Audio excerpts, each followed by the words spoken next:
1818년에 차가운 눈보라가 몰아치던 인디애나주의 깊은 황야입니다. 그곳에는 흙바닥 위에 통나무를 대충 쌓아 올리고 진흙으로 겨우 틈새를 메운 작은 오두막 한 채가 덩그러니 놓여 있었지요.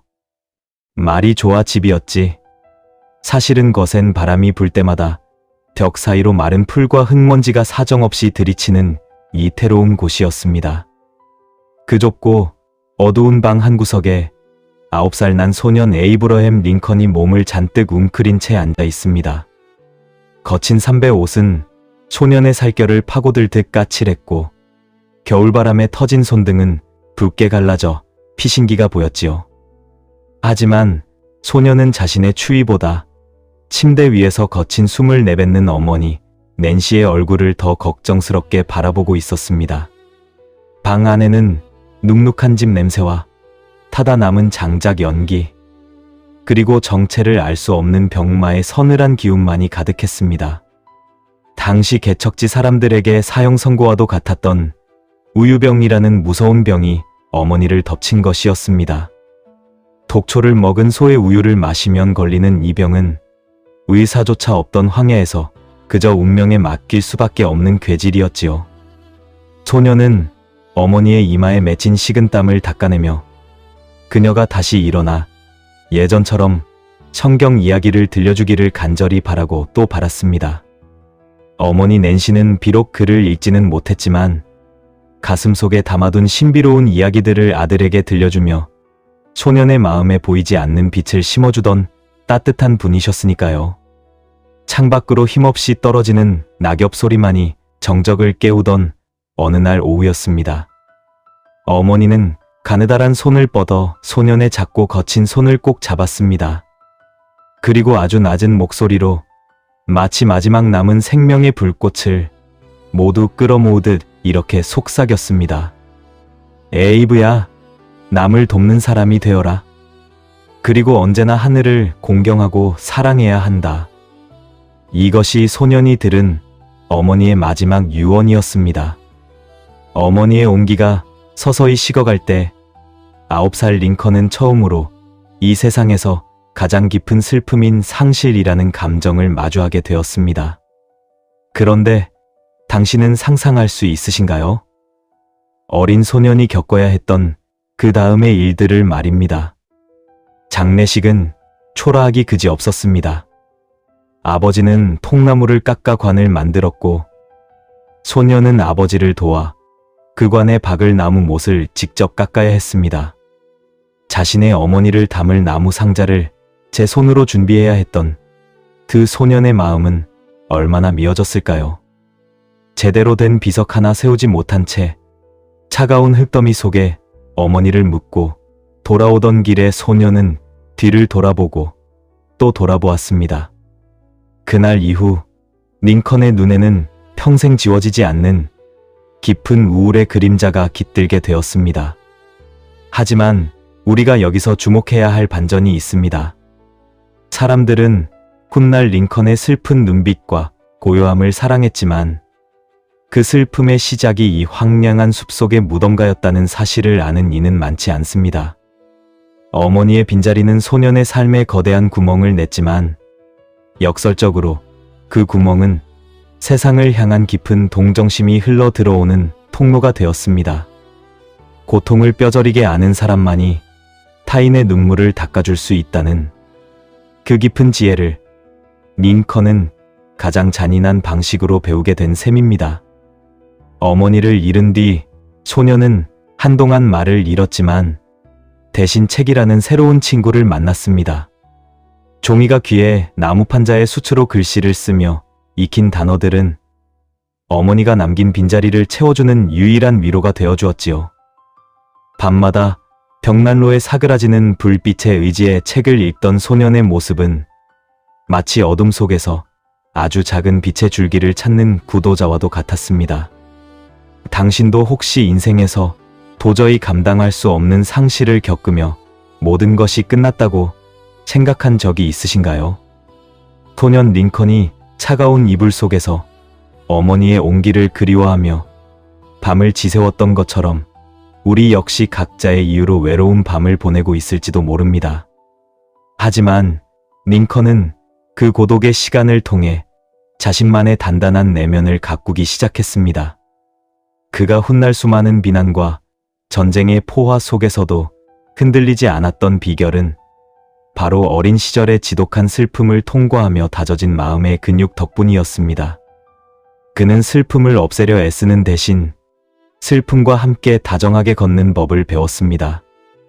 오늘 당신의 마음에 남은 흉터가 있다면 그것은 당신이 그만큼 깊은 사랑을 알고 있다는 증거일 것입니다. 이제 어머니의 손을 놓친 소년이 어떻게 세상을 품는 거대한 사랑으로 성장해 가는지, 그 외롭고도 위대한 여정을 당신과 함께 계속 걸어가 보고 싶습니다.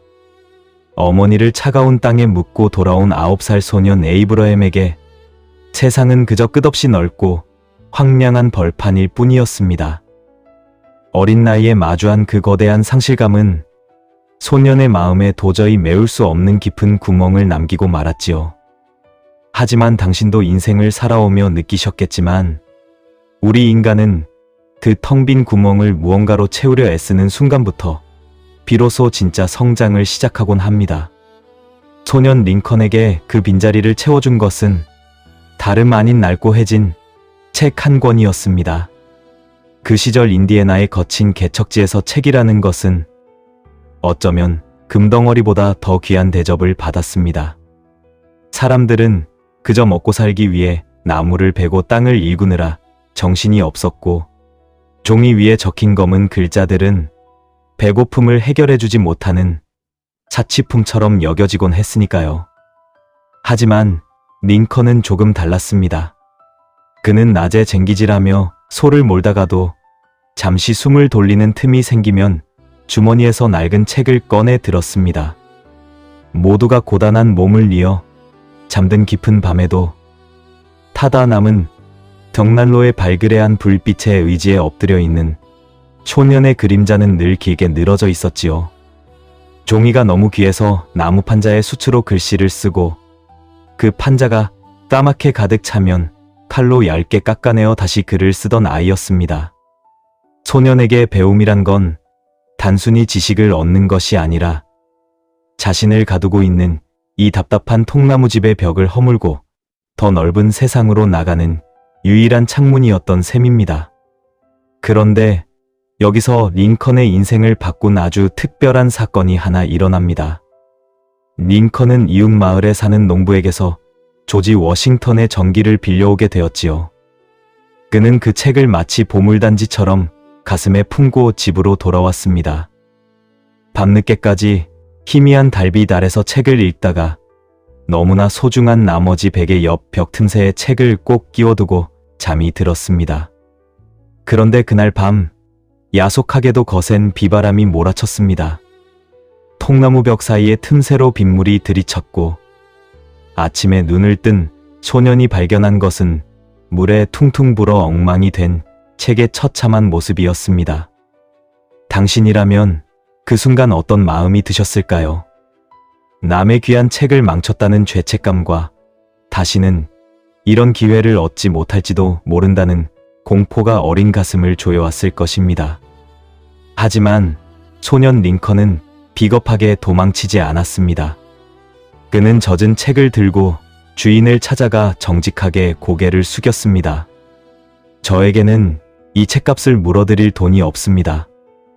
대신 당신의 밭에서 며칠이든 몸으로 갚게 해주십시오. 소년은 꼬박 사흘 동안 떼약볕 아래서 힘겨운 옥수수, 농사 일을 도왔습니다. 그리고 마침내 그 얼룩진 책은 온전히 소년의 것이 되었지요. 비록 겉모양은 쭈글쭈글하고 볼품없었지만 링컨은 그 책을 수백 번도 넘게 읽으며 나라를 사랑하는 마음과 정의라는 가치를 자신의 뼈와 살로 새겼습니다. 당신도 가끔 삶의 무게가 너무 무겁게 느껴지거나 나만 제자리에 멈춰 서 있는 것 같아 불안할 때가 있으시지요. 그럴 때면 링컨의 거친 손등에 박힌 굳은 살을 한번 떠올려 보십시오. 그는 매일 밤 글자라는 이름의 별빛을 따라가며 길을 찾았습니다. 사람들은 그를 공부벌레라고 비웃기도 했지만 그는 타인의 시선보다 자신의 내면을 채우는 일이 더 중요함을 알고 있었습니다. 특히 그를 잊지 못하던 어머니가 들려주던 성경 이야기는 그의 평생을 이끄는 도덕적인 나침반이 되어주었지요. 고통받는 사람을 불쌍히 여기고 어떤 순간에도 진실을 말하는 용기 말입니다. 링컨의 위대함은 훗날 그가 얻은 권력이 아니라 아무것도 없던 시절에 스스로 쌓아 올린 이 단단한 마음의 기초에서 시작되었습니다. 이제 청년이 된 링컨은 큰 세상을 향해 한 걸음을 내딛습니다.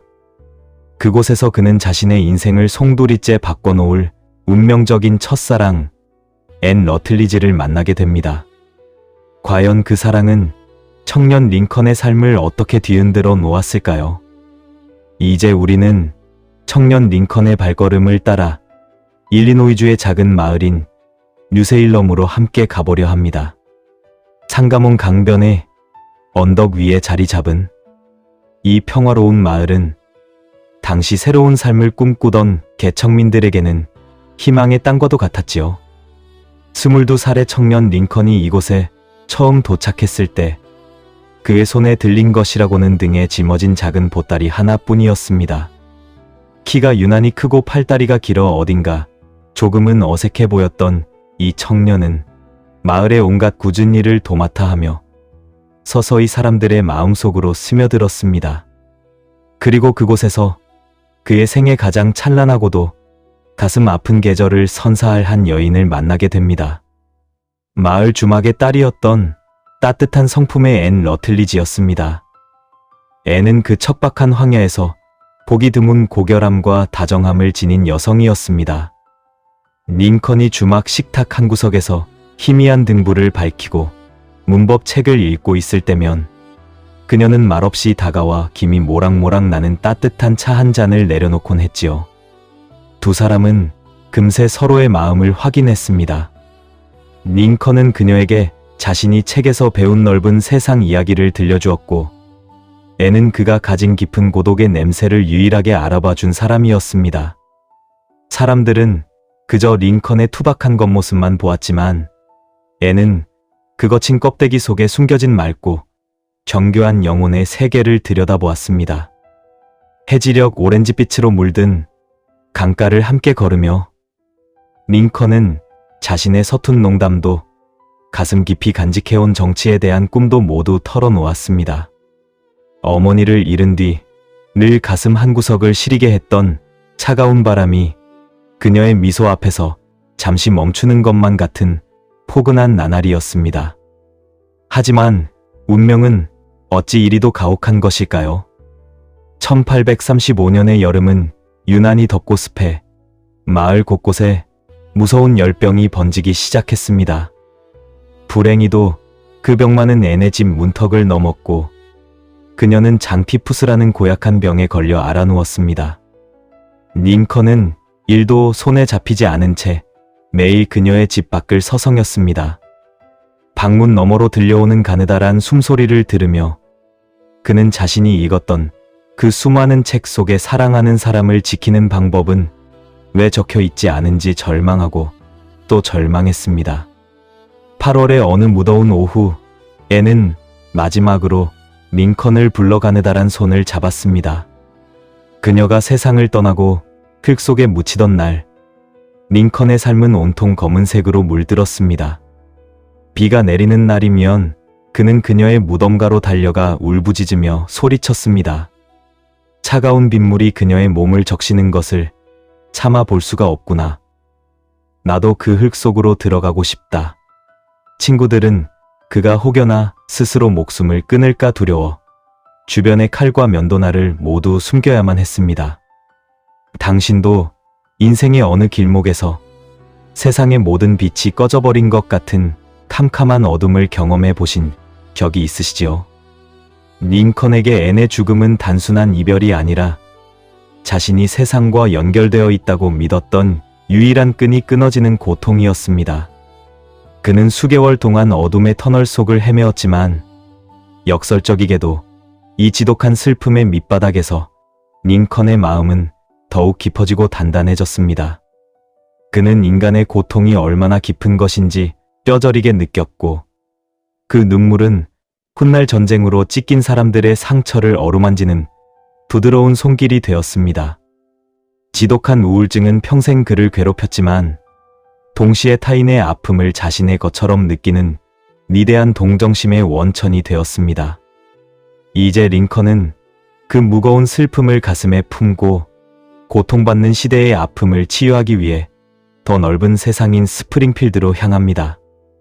어둠을 아는 사람만이 진정한 빛의 소중함을 말할 수 있듯이 말입니다. 이제 우리는 1837년의 어느 따스한 봄날 일리노이주의 새로운 중심지가 된 스프링필드의 거친 거리로 자리를 옮겨봅니다. 당시의 스프링필드는 우리가 생각하는 세련된 도시와는 거리가 아주 멀었습니다.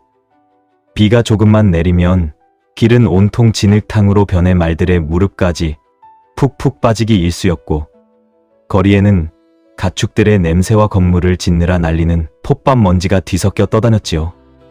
그 어수선한 거리 위로 빌린 말 한 마리에 자신의 전 재산을 담은 가방 2개를 얹고 나타난 한 남자가 있었습니다. 바로 28살의 청년 링컨이었습니다. 그의 행색을 가만히 살펴보면 참으로 초라하기 그지없었습니다. 키에 비해 짧은 바지 아래로는 앙상한 발목이 훤히 드러나 있었고 낡은 코트는 소매가 너무 짧아 손목이 껑충하게 삐져나와 있었지요. 하지만 그의 낡은 가방 안에는 옷가지 대신 그가 아끼던 손때 묻은 법률 서적 몇 권이 아주 소중하게 담겨 있었습니다. 첫사랑 앤을 잃은 슬픔으로 세상을 등지려 했던 그는 역설적이게도 그 깊은 우울에서 벗어나기 위해 법과 정치라는 차가운 이성의 세계로 자신을 던지기로 결심한 것이었습니다. 그런데 당신이 기억하는 성공한 링컨의 모습 뒤에는 사실 셀 수 없는 실패의 얼룩이 묻어 있다는 사실을 알고 계신가요? 그는 처음 시작한 식료품점 사업에서 동업자가 세상을 떠나고 경영이 미숙했던 탓에 엄청난 빚을 졌습니다. 당시 짊어진 빚은 평범한 노동자가 평생을 모아도 갚기 힘들 만큼 큰 액수였지요.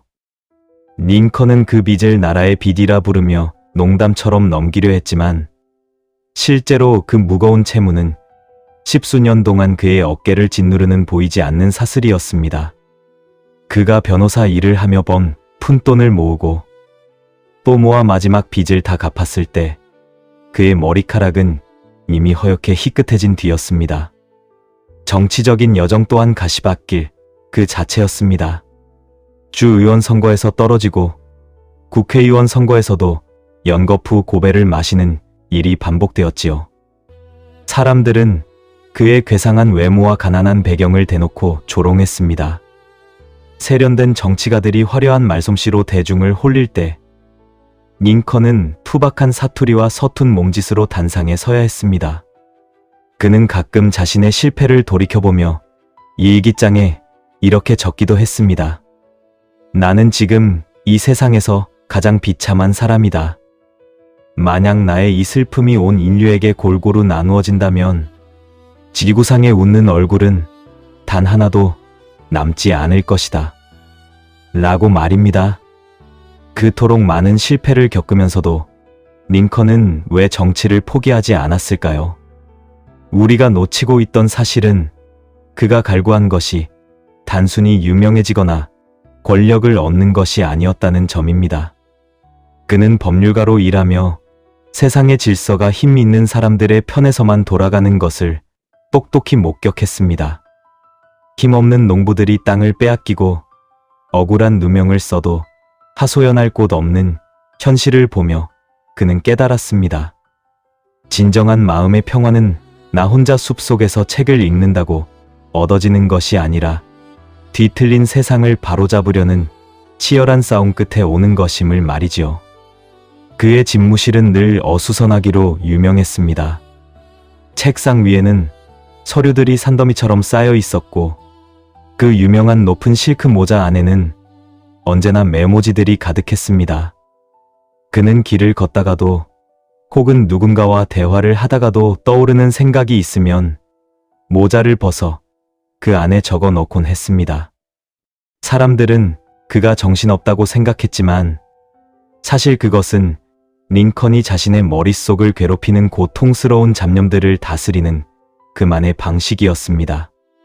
복잡한 생각들을 모자 속에 가두어두고 오직 눈앞에 있는 정의에만 집중하려 했던 필사적인 노력이었지요. 당신 역시 삶의 계단에서 발을 헛디뎌 넘어졌다고 느껴지는 순간이 있으시지요?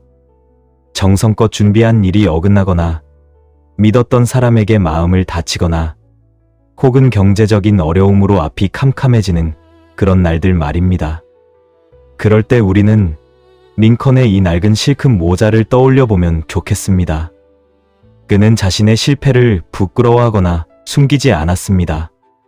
대신 그 실패의 조각들을 하나하나 모아 더 단단한 디딤돌을 만들었습니다. 그에게 실패는 막다른 길이 아니라 자신의 진심을 증명하기 위해 통과해야만 하는 아주 긴 복도와 같았습니다. 그는 변호사 시절 돈이 되지 않는 사건이라도 억울한 사정이 있으면 끝까지 매달렸습니다. 한 번은 살인 누명을 쓴 청년을 구하기 위해 낡은 달력을 뒤져가며 사건 당일 달빛이 밝지 않았음을 증명해낸 일화는 지금까지도 전해 내려오지요. 그는 단순히 이기기 위해 수단을 가리지 않는 사람이 아니었습니다. 그는 언제나 진실이라는 이름의 가장 낮은 곳에 서 있었습니다. 가장 낮은 곳의 목소리가 가장 높은 곳에 닿게 하겠다는 그 마음 하나로 그는 매일 아침 우울함이라는 괴물을 이겨내고 구두끈을 묶었습니다. 당신이 오늘 겪고 있는 그 시련도 어쩌면 링컨의 경우처럼 더 큰 선을 향해 나아가는 거룩한 과정일지도 모릅니다. 이제 링컨은 일리노이의 작은 변호사를 넘어 나라 전체를 뒤흔드는 거대한 폭풍 속으로 몸을 던지려 합니다. 살다 보면 나의 인생을 송두리째 바꿔놓는 섬광 같은 순간을 마주할 때가 있지 않으신가요? 오늘 당신과 함께 가보고 싶은 시간은 1828년의 어느 무더운 여름날 미시시피강을 따라 유유히 내려가는 밑바닥이 납작한 배 위입니다. 19살의 청년 링컨은 일당 $8를 받기로 하고 농산물을 운반하는 배의 일꾼이 되어 남쪽으로 향하고 있었지요. 습한 강바람이 불어오고 물 위에는 자욱한 안개가 끼어있던 그날, 링컨은 모를 저으며 강물에 비친 자신의 앳된 얼굴을 가만히 들여다보았습니다. 그때까지만 해도 그는 그저 가난에서 벗어나고 싶어하는 평범한 청년일 뿐이었지요. 하지만 대가 뉴올리언스라는 낯선 도시의 부두에 닿았을 때 그의 영혼을 영원히 뒤흔들어 놓을 서늘한 풍경이 그를 기다리고 있었습니다. 부두에 내린 청년 링컨의 코끝을 가장 먼저 찌른 것은 비릿한 강물 냄새와 뜨거운 햇볕에 달궈진 쇠사슬의 냄새였습니다. 그곳에서 그는 태어나 처음으로 사람이 사람을 마치 물건처럼 사고 파는 끔찍한 광경을 목격하고야 맙니다. 광장 한복판에서는 노예 경매가 한창이었지요. 쇠사슬에 묶인 채 줄지어 서 있는 사람들의 눈동자에는 말로는 다 표현 못할 공포와 체념이 깊게 서려 있었습니다. 경매사는 마치 가축의 상태를 확인하듯 그들의 입을 벌려 치아를 살피고 근육을 주물러보며 값을 매겼습니다. 어린 자식이 어머니의 치맛자락을 붙잡고 울부짖었지만 무심한 낙찰 소리와 함께 그들은 영영 만날 수 없는 곳으로 팔려가 생이별을 해야 했습니다. 링컨은 그 자리에 얼어붙은 듯 서서 가슴 밑바닥에서 뜨거운 것이 울컥 치밀어 오르는 것을 느꼈습니다. 그는 훗날 친구에게 그때의 심정을 이렇게 털어놓았지요. 만약 내가 언젠가 이 제도를 무너뜨릴 기회를 얻게 된다면 정말로 아주 세게 타격해버릴 것이다. 라고 말입니다. 그런데 여기서 우리가 주목해야 할 점은 링컨이 그 분노를 단순히 찰나의 감정으로 끝내지 않았다는 사실입니다. 세월이 흘러 변호사가 되고 정계에 입문한 뒤에도 그는 법이 허용하는 범위와 도덕적인 정의 사이에서 수없이 고민하고 사유했습니다. 당시 미국은 노예제를 두고 남과 북으로 갈라져 무섭게 싸우고 있었고, 대부분의 정치인은 자신의 이익을 위해 적당히 타협하기를 원했습니다. 하지만 링컨은 혼란스러운 한복판에서도 홀로 서재를 지키며 성경과 헌법을 대조하고 또 대조했지요. 드디어 1858년 6월, 링컨은 상원의원 후보 수락 연설을 위해 단상에 올랐습니다. 밖에는 천둥을 동반한 것엔 비가 쏟아지고 있었고, 실내의 열기는 터질 듯 팽팽했습니다. 그는 품 안에서 며칠 밤을 새우며 고쳐 쓴 종이를 꺼내어 역사에 남을 문장을 내뱉었습니다. 스스로 분열된 집은 바로 설 수 없습니다. 나는 이 정부가 반은 노예 상태로, 반은 자유 상태로 영원히 지속될 수 없다고 믿습니다. 이 연설은 당시로서는 정치적인 자살 행위나 다름없었습니다. 사람들은 링컨이 너무 과격하다며 비난했고, 지지자들조차 표를 잃게 될 거라며 고개를 저었지요. 적당히 눈 감고 얼버무리면 편안한 길을 갈 수 있었을 텐데, 그는 왜 굳이 갈등의 불씨를 당기는 말을 했을까요? 링컨은 알고 있었던 것입니다. 당장의 평화를 위해 진실을 외면하는 것은 결국 더 큰 파멸을 불러온다는 사실을 말이지요. 당신도 혹시 관계의 평화를 위해 혹은 손해를 보지 않으려고 마음속의 진실을 누르며 타협하고 있지는 않으신가요? 링컨은 우리에게 묻고 있습니다. 당신의 내면이라는 집은 지금 분열되어 있지 않느냐고 말이지요. 겉으로는 웃고 있지만 속으로는 옳지 않은 일에 괴로워하고 있다면 그 마음의 집은 언젠가 무너지고 말 것입니다. 연설을 마치고 내려온 링컨을 향해 돌아온 것은 차가운 냉대와 선거, 낙선이라는 결과였습니다. 하지만 링컨은 그 밤 홀로 집으로 돌아가 낡은 의자에 앉아 오히려 평온함을 느꼈습니다. 결과가 어떻게 되든 진리의 편에 서서 할 말을 다 했다는 해방감이 그를 감싸 안았을 테니까요. 역설적이게도 이 실패는 그를 전국적인 인물로 만들었고, 2년 뒤 그를 백악관의 주인으로 이끄는 결정적인 계기가 되었습니다. 당신이 오늘 내린 정직한 결정이 당장은 손해처럼 보일지 몰라도 역사는 늘 진실을 말하기 위해 승리를 내려놓은 사람에게 더 큰 길을 열어주곤 합니다.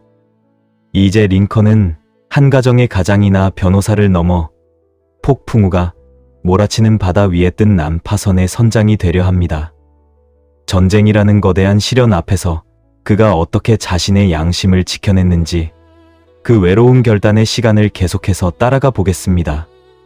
살다 보면 내 어깨 위에 놓인 짐이 너무 무거워 차라리 세상이 이대로 멈춰버렸으면 좋겠다고 생각되는 순간이 있지 않으신가요? 오늘 당신과 함께 가보고 싶은 곳은 1862년 2월 겨울바람이 칼날처럼 날카롭던 워싱턴 DC의 백악관입니다. 그 무렵 백악관은 화려한 대통령의 관저라기보다 전쟁의 비명 속에서 신음하는 거대한 병동과도 같았습니다.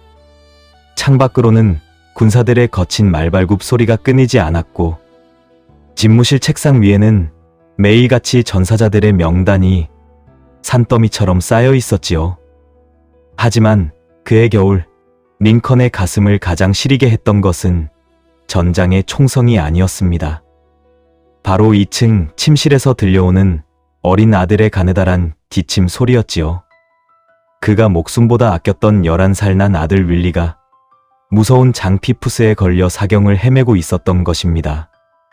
윌리는 링컨을 가장 많이 닮아 조용하고 생각이 깊은 아이였고, 아버지가 서재에서 책을 읽을 때면 늘 곁을 지키던 든든한 아들이었습니다. 링컨은 긴박한 전쟁 보고서를 읽다가도 몇 번이고 아들의 방으로 달려갔습니다. 아이의 이마는 불덩이처럼 뜨거웠고 갈라진 입술에서는 힘겨운 신음이 새어나왔지요. 거대한 나라의 운명을 쥔 링컨의 그 큰 손으로 그는 차가운 수건을 적셔 아들의 이마를 닦아주며 그저 아이가 다시 일어나기만을 간절히 기도했습니다. 결국 2월 20일의 무거운 오후, 윌리는 끝내 숨을 거두고 말았습니다. 아들의 숨이 멎는 순간 링컨은 비틀거리며 방을 나와 비서에게 다가가 아이처럼 흐느꼈습니다. 내 아들이 죽었네. 정말로 죽어버렸어. 그는 차갑게 식어가는 아들의 손을 잡은 채 몇 시간이고 미동도 하지 않았지요. 장례식이 열리던 날에는 하늘도 슬픔을 아는 듯 거센 폭풍우가 몰아쳤습니다. 검은 상복을 입고 아들의 작은 관 뒤를 따르던 링컨의 뺨 위로 빗물인지 눈물인지 모를 줄기들이 하염없이 흘러내렸습니다. 어머니와 첫사랑을 잃었던 그 오랜 상실의 기억들이 다시 살아나 그를 옥죄었고, 그는 집무실 문을 잠근 채 며칠 동안 누구도 만나지 않았습니다. 그런데 여기서 우리가 놓치지 말아야 할 놀라운 변화가 있습니다. 링컨은 그 지독한 슬픔의 방에 영원히 갇혀 있지 않았습니다. 그는 창밖의 어둠을 보며 신에게 따져 묻던 고통의 시간을 지나 자신의 개인적인 비극을 전국의 부모들이 겪는 고통과 연결하기 시작했습니다. 내 아들을 보낸 이 마음이 이토록 아픈데 전장에서 자식을 잃은 수만 명 부모들의 마음은 오죽하겠는가.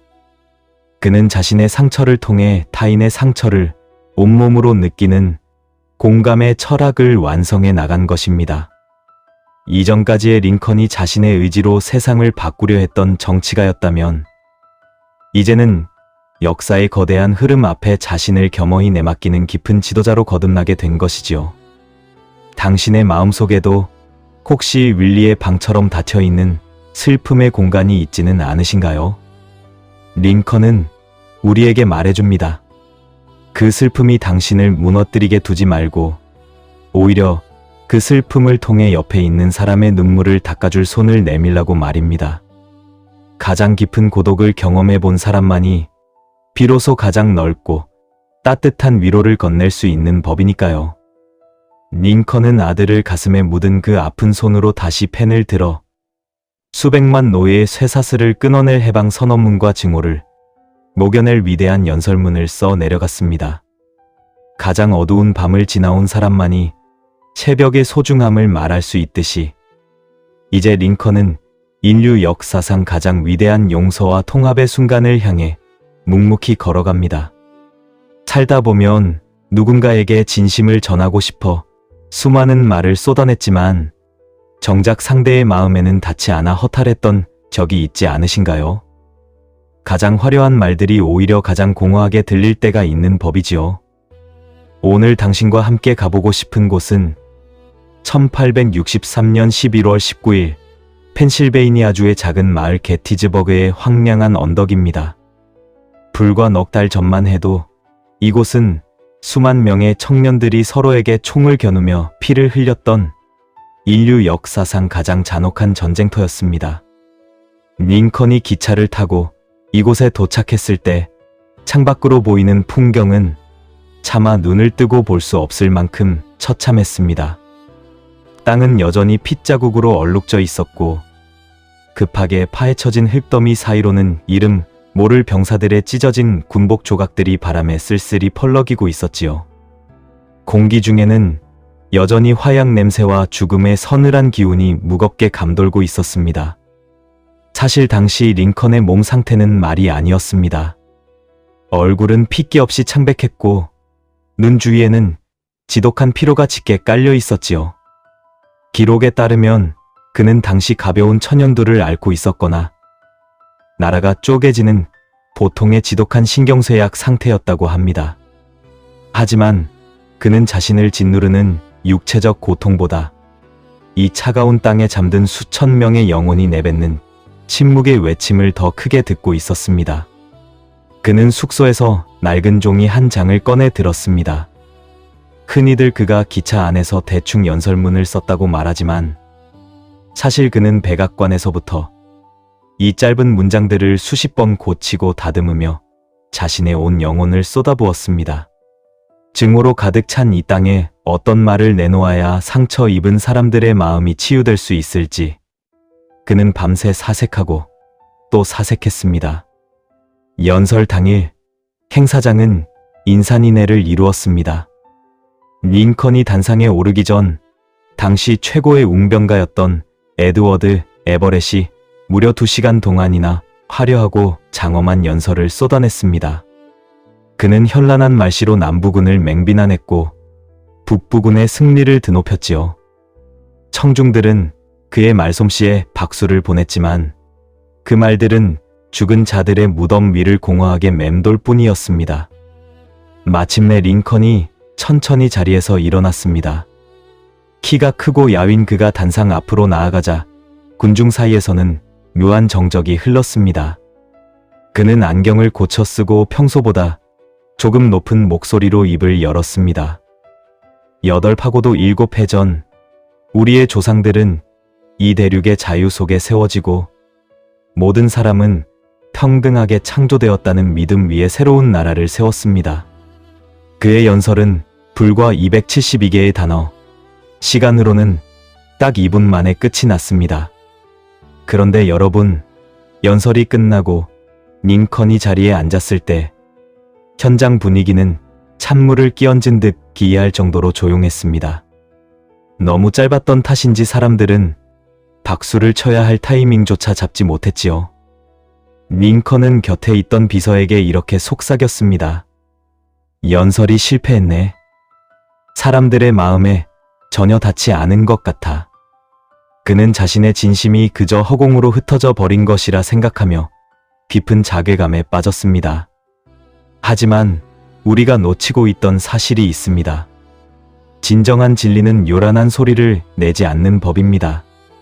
링컨이 내뱉은 그 짧은 단어들은 그날 밤부터 사람들의 가슴 속에서 조용히 불을 지피기 시작했습니다. 그가 말한 것은 승리의 노래가 아니라 고통을 함께 나누고 다시는 이런 비극이 일어나지 않게 하자는 간절한 화해의 기도였기 때문입니다. 당신도 혹시 누군가에게 진심을 전하고 싶을 때 멋진 말이나 화려한 수식어를 찾느라 정작 소중한 마음을 놓치고 있지는 않으신가요? 링컨은 게티즈버그의 언덕에서 자신의 모든 정치적 야심을 내려놓았습니다. 그는 대통령으로서가 아니라 자식을 잃은 모든 부모의 대변자로서 그 자리에 섰습니다. 그가 증오 대신 사랑을, 복수 대신 책임을 말했을 때 비로소 전쟁으로 찢긴 영혼들이 하나로 묶이기 시작했습니다. 당신을 괴롭히는 미움이나 억울함이 있다면 링컨의 그 2분 연설을 떠올려 보십시오. 진심을 담은 낮은 목소리가 결국 세상에서 가장 높은 곳에 닿게 된다는 그 신비로운 이치를 말입니다. 이제 링컨은 승리의 기쁨 대신 더 큰 용서의 산을 넘기 위해 백악관으로 돌아갑니다. 전쟁의 끝자락에서 그가 보여준 마지막 기적은 과연 무엇이었을까요? 당신도 고단한 하루를 마치고 의자에 깊숙이 몸을 파묻을 때 창밖으로 지는 노을을 보며 난감히 교차하는 순간이 있으시지요? 오늘 밤 우리는 남북전쟁이 막바지로 치닫던 어느 늦은 오후 백악관의 링컨 집무실 한 구석으로 당신을 초대하고 싶습니다. 방 안에는 오렌지빛 노을이 길게 드리워져 있고 링컨은 평소 그가 좋아하던 낡은 가죽 의자에 앉아 잠시 숨을 고르고 있습니다. 그의 손에는 껍질도 깎지 않은 사과 한 알이 들려 있었지요. 그는 화려한 만찬보다 이런 소박한 간식을 즐기며 홀로 생각에 잠기는 시간을 참으로 사랑했습니다. 사과를 한 입 베어 물 때 들리는 아삭한 소리와 입안 가득 퍼지는 시큼하고 달콤한 향기. 그것은 거대한 전쟁의 비극 속에 던져진 그에게 허락된 아주 짧고도 소중한 평온이었습니다. 하지만 여러분, 그의 마음속은 여전히 치열한 전쟁터나 다름없었습니다. 밖으로는 남군과 싸워야 했지만 안으로는 자신을 모욕하고 깎아내리는 정적들과 매일같이 마주해야 했으니까요. 당신은 혹시 링컨의 내각이 경쟁자들의 팀이라 불렸다는 사실을 아시는지요?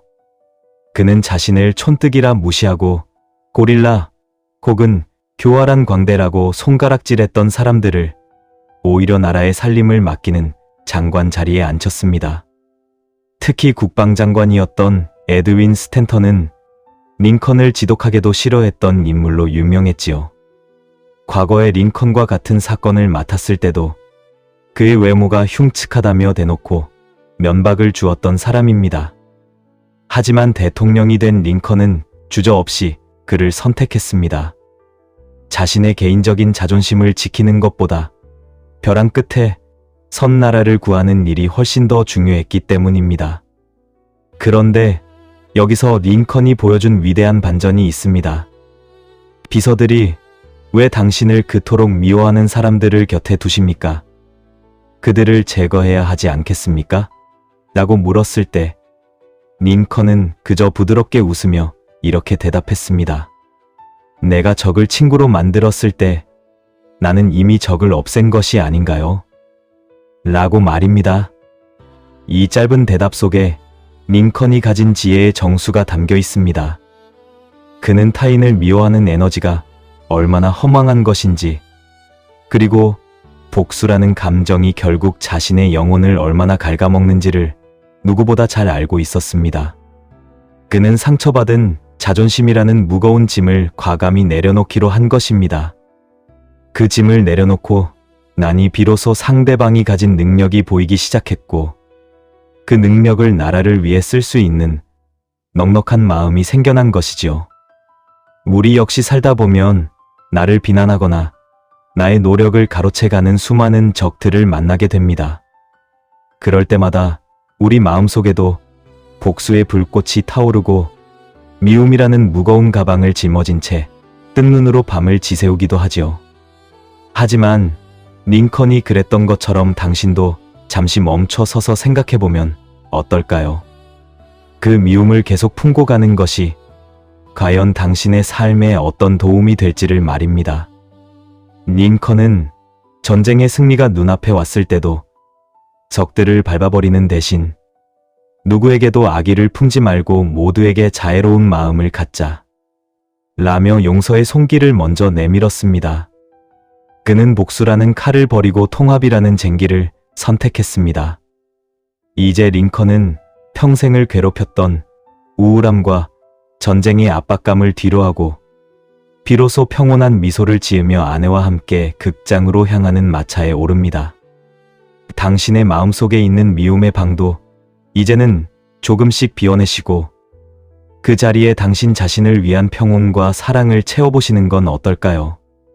살다 보면 길고 긴 겨울이 지나고 비로소 따뜻한 봄볕이 창가에 머무는 것 같은 평화로운 날이 오기도 하지요. 오늘 당신과 함께 가보고 싶은 곳은 1865년 4월 찬란한 봄의 기운이 가득했던 미국의 워싱턴 DC입니다. 길가에는 벚꽃이 수줍게 피어났고 공기 중에는 전쟁이 끝났다는 안도감이 달콤한 향기처럼 떠다니고 있었지요. 불과 며칠 전 남부군의 항복 소식이 들려왔을 때 도시 전체는 환호성으로 가득 찼습니다.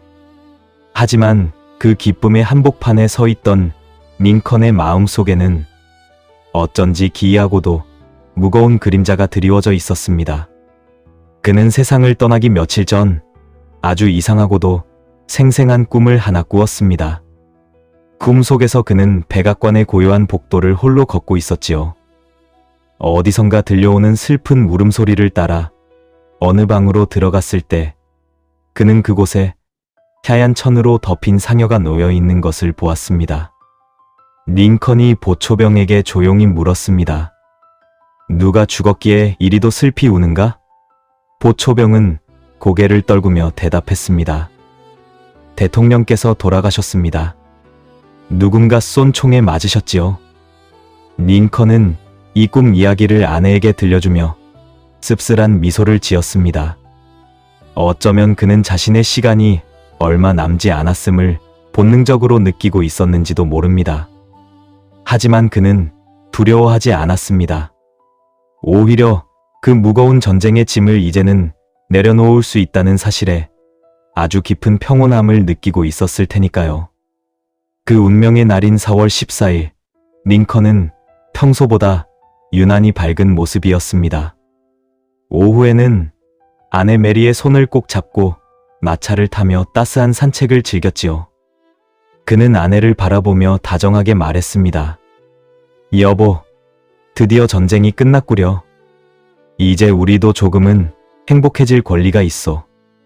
나중에 당신이 가고 싶어 했던 곳들도 함께 여행하며 편히 지냅시다. 평생을 우울함과 무거운 책임감이라는 낡은 외투를 입고 살았던 그가 처음으로 그 옷을 벗어 던지고 평범한 남편으로서의 소박한 꿈을 이야기한 것이었습니다. 저녁이 되어 도착한 포드 극장에서도 그는 호탕하게 웃으며 연극을 즐겼습니다. 연극이 절정에 달했을 때 아내가 그의 손을 잡으며 수줍게 물었습니다. 사람들이 우리가 이렇게 손을 잡고 있는 걸 보면 뭐라고 할까요? 링컨은 인자하게 웃으며 대답했지요. 아무 상관없소. 이 말이 그가 이 세상에 남긴 마지막 인사가 되었습니다. 그런데 여기서 우리가 기억해야 할 것이 있습니다. 그가 쓰러진 뒤 곁을 지키던 이들은 눈물을 닦으며 이제 그는 영원한 시대의 일부가 되었다라고 말했습니다. 그가 떠난 뒤에야 사람들은 깨달았습니다. 링컨은 결코 완벽한 영웅이 아니었다는 사실을 말입니다.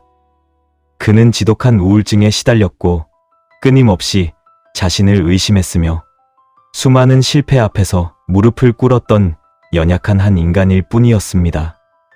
하지만 그는 그 나약함을 숨기지 않고 오히려 그 아픔을 통해 타인의 고통을 이해했습니다.